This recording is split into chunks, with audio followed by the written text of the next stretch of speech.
안녕하세요. 남편과 작년에 헤어진 30대 여성입니다. 결국 팔은 안으로 굽는다더니 언제까지 제 편일 줄만 알았던 남편이었는데 역시나 별 수 없대요. 남편과 저는 지인의 소개로 만났습니다. 당시 남편은 저와 마찬가지로 중소기업에 다니던 평범한 회사원이었어요. 첫 만남부터 대화가 잘 통했던 저희는 금세 연인 사이로 발전했고 1년 반이란 시간 동안 어느 다른 연인들처럼 울고 웃으며 연애를 했네요. 그러다 제 나이 31에 남편에게 프로포즈를 받았습니다. 하지만 프로포즈를 받고 저는 기뻐할 수만은 없었어요. 그건 바로 제가 처한 가정환경 때문이었지요. 저는 편모가정에서 자랐는데 얼마나 많은 사람들이 편모가정에 대해 선입견을 가지고 있는지 잘 알고 있었거든요. 그래서 연애하는 내내 남편에게도 차마 털어놓지 못하고 있었고요. 하지만 프로포즈를 받은 이상 계속 숨길 수만은 없겠더군요. 결국 하루고 이틀이고 프로포즈에 대한 대답을 미루다 결국 술의 힘을 빌려 남편에게 제가 편모가정에서 자랐다는 사실을 털어놓았습니다. 하지만 남편의 반응은 의외였어요. 편모가정이건 편부가정이건 그게 결혼하고 무슨 상관이냐는 식이더라고요. 그게 제가 원해서 된 것도 아니고 제 잘못도 아닌데 왜 그런 걸 걱정하느냐면서요. 그러면서 덧붙이기를 어머님 아버님도 그런 편견 같은 건 없으신 좋은 분들이라며 저더러 너무 걱정하지 말라대요. 하지만 남편의 예상은 보기 좋게 빗나가 버렸습니다. 역시나 아니나 다를까 저는 어머님의 거센 반대에 부딪히고 말았지요. 어머님께서는 여자 혼자서 애를 키웠다는 사실이 다른 사람들은 어떻게 생각할지 몰라도 당신 눈에는 그다지 좋게만 보이지는 않는다며 찝찝해서 싫다는 표현을 쓰시대요. 생각지도 못한 어머님의 배려 없는 말씀에 너무 속이 상한 저는 저도 모르게 그만 눈물을 보였습니다. 그러자 오히려 남편이 먼저 나서서 어머님더러 그게 무슨 말씀이시냐며 자기야말로 어머니가 이렇게 편협하신 분인 줄 몰랐다고 실망이라고 한마디 하더라고요. 그러자 이번엔 아버님께서도 길거리에 멀쩡한 여자애들이 널렸는데 어디서 데려와도 하자 있는 애를 골라왔냐고 그제서야 순간 망치로 뒤통수를 한 대 맞은 듯 왜 이렇게까지 제가 인격적으로 모욕을 당해야 되나 싶더라고요. 그래서 제가 어머님 아버님더러 두 분 다 말씀이 너무 심하신 것 같다고 했습니다. 남편에게도 어머님 아버님이 좋은 분들이라고 해서 나름대로의 기대가 있었는데 몹시 실망스럽다고 차분한 목소리로 말했지요. 여기서 이렇게 욕먹고 있는 것 자체가 날 키워주신 어머니께 죄짓는 기분이라며 결혼 이야기는 없던 걸로 하자고요. 그리고는 사갔던 선물 그대로 다시 챙겨들고 뒤도 안 돌아보고 시댁에서 나왔습니다. 그러자 제 뒤통수에다 대고 두 분이서 인사도 안 사고 가는 싸가지 좀 보라며 저럴 줄 알았다고 한 소리 하시더라고요. 그마저 받아칠까도 생각했지만 이내 그럴 가치도 없다 싶어서 깡그리 무시해버렸어요. 택시를 잡기 위해 길에 서 있는데 어느샌가 따라 나온 남편이 저를 붙잡았습니다. 자기가 무조건 미안하다면서 자기도 자기 부모님이 그러실 줄은 꿈에도 상상하지 못했다나요? 그러면서 저더러 참으라고 안 하겠다, 이해해달라고도 안 하겠다 하지만 결혼은 자기랑 하는 거지 시부모님이랑 하는 게 아니지 않냐며 자기 하나만 믿고 따라와 줄 수 없겠냐 그러더라고요. 그렇게 말하는 남편의 눈빛과 목소리에서 진심이란 걸 알 수 있었지만 이미 상처 입은 제 마음이 쉽게 풀어질 리 없었지요. 저는 다시 한번 이별을 고하고 택시에 올라탔습니다. 그리고 며칠 후 주말이었어요. 남편으로부터 오는 연락도 모두 무시하던 중이기도 했고요. 벨소리가 울려 나가보니 남편이 서 있더라고요. 저는 친정어머니랑 둘이 있었는데 친정어머니는 어느 정도 상황을 다 알고 계셨거든요. 친정어머니께서 그래도 여기까지 왔으니 문은 열어주라 하셔서 문을 열었습니다. 그랬더니 남편이 아무 일도 없었다는 듯 과일 바구니랑 꽃다발을 내밀면서 보고 싶었다 그래요. 처음에는 천연덕스러운 그의 모습에 기가 차서 어이가 없었습니다. 그런데 이윽고 남편이 저희 어머니 앞에 무릎을 꿇더니 그날 일은 자기가 다시 한번 사과하러 왔다며 정말 죄송하다고 하대요. 자기 부모님이 그렇게 막무가내로 나올 줄은 몰랐다면서 장모님이 자기 좀 도와달라나요? 남편이 정말 저러다 땅을 파고 들어가겠다 싶을 만큼 머리를 푹 숙이고 연신 죄송하다 해대니 솔직히 마음이 너무 아프고 흔들리더군요. 그리고 남편이 돌아간 후 왜인지 눈물이 하염없이 쏟아지대요. 그 모습을 보신 친정어머니께서 저더러 그냥 결혼하랍니다. 막말로 시댁에서 난리를 쳐대도 저희 둘만 잘 살면 결국 저희가 이기는 거나 마찬가지라나요. 그렇게 친정어머니의 지지를 받으며 저와 남편은 부부의 연을 맺었습니다. 상황이 상황인 만큼 결혼식은 가까운 가족 친지들만 모셔서 진행했어요. 외조부모님과 친정어머니가 5천만 원을 보태주셨지만 시댁에서는 당신들 입으로 땡전 한 푼 못해준다 하시길래 알겠다 했고요. 이후로 첫 해에는 정말 누구 말만 따라 모질이 소리를 들을 만큼 시댁에 잘하려고 노력했어요. 그런데 저도 사람인데 명절이고 생신이고 제 딴에는 한다고 해도 흠만 잡으시고 싫은 소리만 하시니 환장하겠더라고요. 게다가 제가 서운한 마음을 내보이기라도 하면 마치 벼르고 있었다는 듯이 너 그럴 줄 알았다. 시부모가 네 비위를 맞춰줘야 되는 거냐며 막무가내로 화를 내셨지요.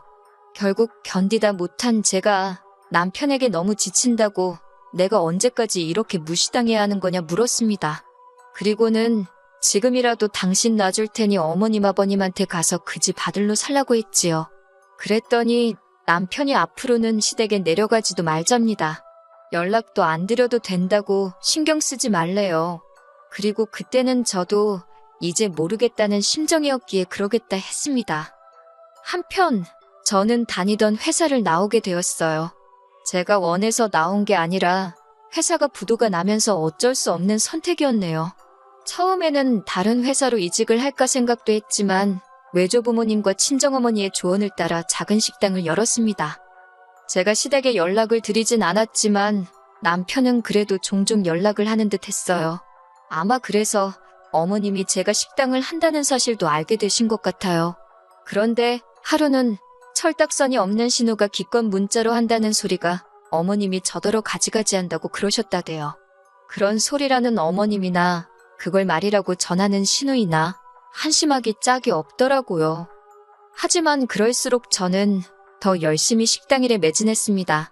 하루에 12시간 이상 일한 날도 많았고 손목과 무릎은 보호대가 없으면 버틸 수 없는 지경에 이르렀달까요.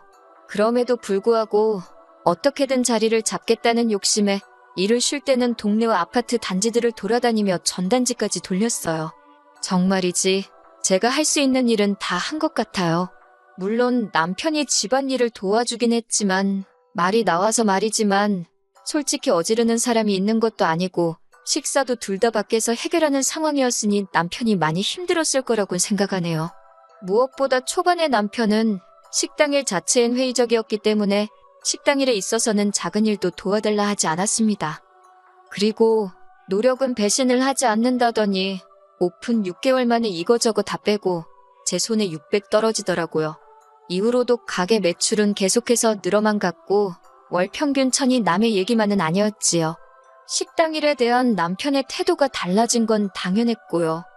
한편 그렇게 장사한 지 2년쯤 되었을 무렵이었습니다. 하루는 남편이 뜬금없이 하지만 조심스럽게 어머님 아버님이 이제라도 저와 잘 지내고 싶어 하시는 눈치라며 언제 한번 밥이라도 먹으러 가자는 거예요. 그 말을 듣곤 솔직히 오만 가지 생각이 들대요. 드디어 내가 돈도 잘 벌고 하니까 며느리로서 인정해 주시려는 건가 싶으면서 또 그리 생각하니 기분이 썩 좋지는 않았지요. 하지만 남편이 무조건 피하는 게 능사는 아니지 않냐며 한번 부딪히기라도 해봐달라길래 남편을 위해 시댁을 찾게 되었습니다.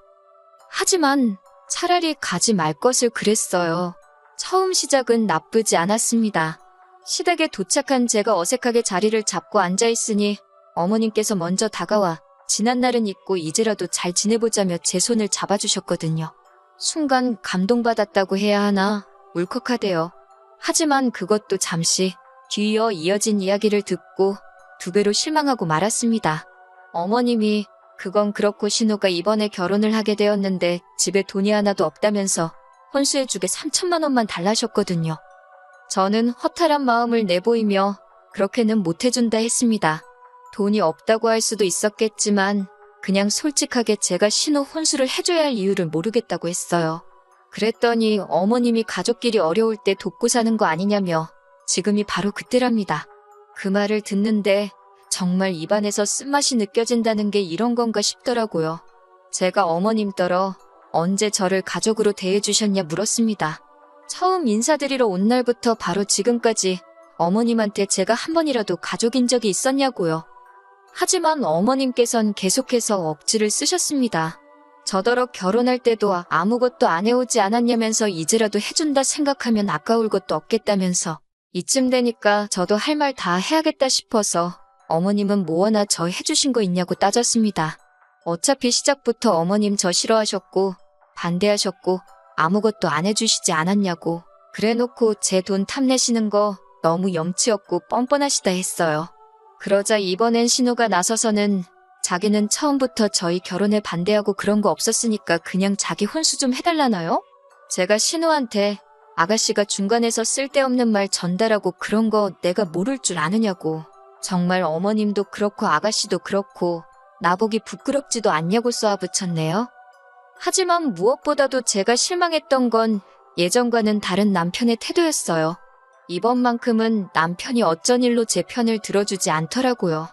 그렇다고 제가 있는 데서 어머님 편을 든 것도 아니지만 남편이 중립을 지키려 했다는 사실 자체가 솔직히 제 입장에선 탐탁지 않았고 실망스럽기도 했지요. 결국 시부모님과의 화해는 물 건너갔고 그렇게 집으로 올라오는 길이었습니다. 아까부터 아무 말도 없던 남편이 저더러 이 정도 했으면 된 거 아니냐고 그래요. 무슨 소리냐니까 어머님 아버님이 결혼할 때 반대해서 제 가슴에 한이 맺힌 건 알겠지만 이제 우리 먹고 살만해졌고 시간도 많이 흘렀는데 이참에 해달라는 그깟 3천만 원 해주고 서로 잘 지내면 안 되겠냐 그러더군요. 그동안 자기 중간에서 너무 힘들었다면서 자기를 봐서라도 이번만큼은 어머님 말씀대로 해달라나요? 그 소리를 듣는데 내가 그동안 살부대 끼고 살던 남자가 이 남자 맞나 싶더라고요. 제가 진심이냐 물으니까 자기가 그동안 처가에 잘하지 않았냐고. 그러니 이번만큼은 저도 한 번만 참아달라나 어쩐다나. 결국 이튿날 제가 남편더러 그냥 이혼하자 했습니다. 부부의 연을 맺은 지 3년 만에 제가 남편더러 집에서 나가달라 한 거예요. 언젠가 시부모님으로부터 진짜 며느리로 인정받으면 혼인신고를 하려고 했는데 그 순간만큼은 인정해주시지 않은 게 그게 그렇게 감사하대요. 그리고 지금은 남남이 된 지 어느덧 반년이 지났습니다. 아무래도 제가 장사를 하고 있기도 했고 남편도 어딘지 잘 알고 있으니 무턱대고 남편 연락을 피할 수만은 없어서 잘 어르고 달래서 어렵게 헤어졌어요. 솔직히 지금도 남편은 잘 지내냐 뭐하냐며 쓸데없는 이유로 연락을 해오곤 하는데 마음 같아선 무시해버리고 싶지만 혹시나 해코지를 하진 않을까 걱정도 되고 해서 조심스럽답니다. 솔직히 다시 누군가를 만나서 사랑할 수 있을 것 같지는 않아요. 그러고 싶지도 않고요.